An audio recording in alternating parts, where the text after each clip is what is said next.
Então, eu confesso para vocês que eu estou procurando essa crise e não estou conseguindo visualizar ela. Eu não estou conseguindo pegar nessa crise. Não está palpável. É bem verdade que houve dois episódios muito chatos, muito inconvenientes, que, de uma certa forma, cria-se um constrangimento. Cria-se um constrangimento. Mas nada além disso. Nada além disso. Então, a história do Pedro, que acabou sendo vazada, da possibilidade dele ser vendido, não caiu nada bem. Não caiu bem. Isso ficou péssimo. Foi muito chato isso. Chato para quem estava envolvido, chato para o clube, para quem está ali na parte do comando da coisa, e chato para o jogador, tá? Chato para o Pedro. Eu tenho certeza que o Pedro, ao ficar sabendo disso, não ficou satisfeito, porque eu ou qualquer outra pessoa também não ficaria satisfeito, tá? E a torcida, por sua vez, mais ainda, né? Por quê? Porque a torcida não concorda, a torcida não é de acordo com esse entendimento.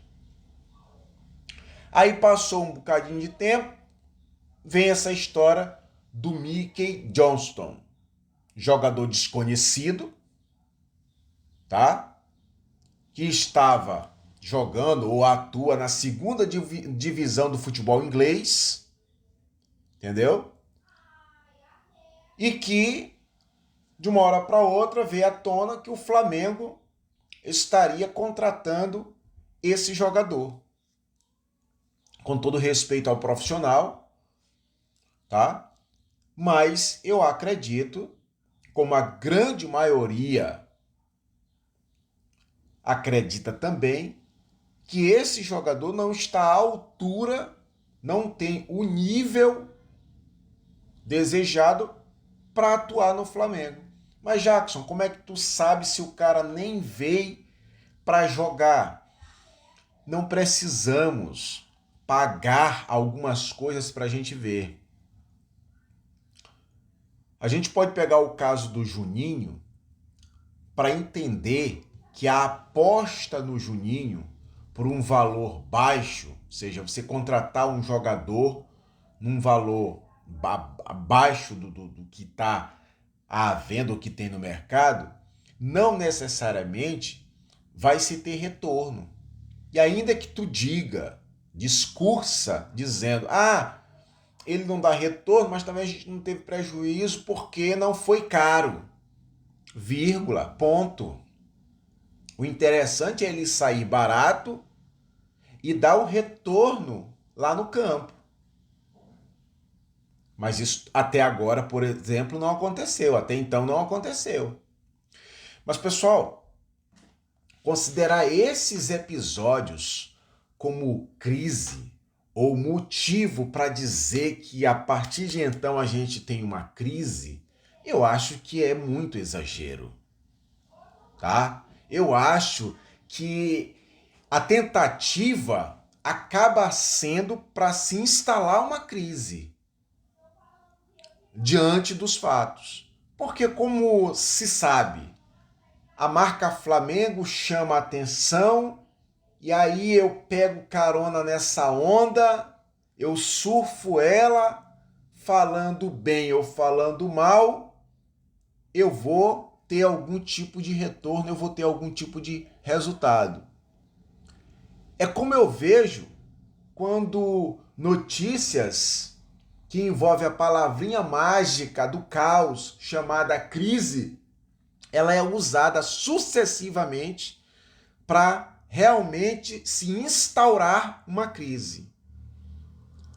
É só prestar atenção em todas as matérias, em todas as reportagens, quantas vezes é usada a palavra crise. e aquilo vai penetrando na cabeça do indivíduo que está consumindo. Eu mesmo aqui falando para vocês, claro, dando uma outra conotação, mas eu mesmo estou usando aqui por várias vezes a palavra crise. No próprio texto tem a palavra crise. Então, tudo isso remete o torcedor, principalmente o torcedor que acaba comprando essas ideias, para já ficar tipo desesperado e até criar uma celeuma desnecessária.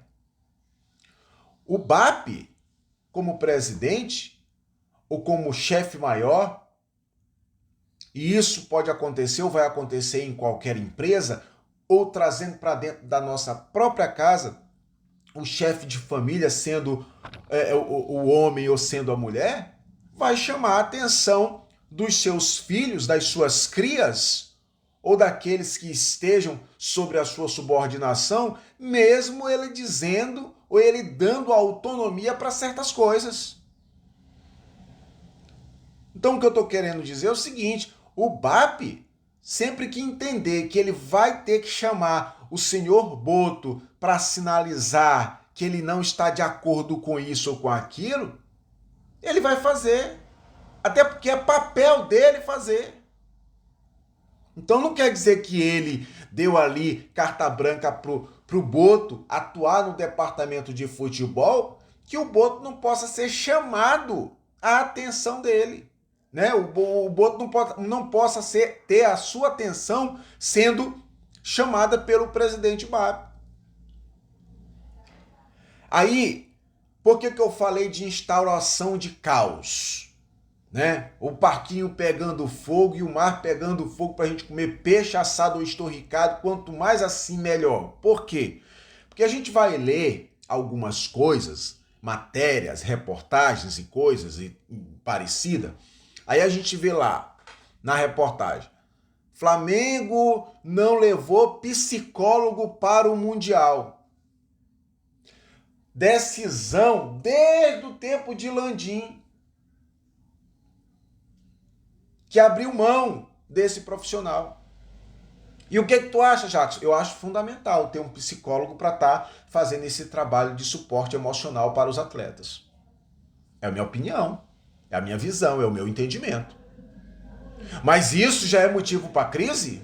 Gente, por favor, vamos ter calma. O santo ele é de barro, se cair quebra. Por favor. Abraço.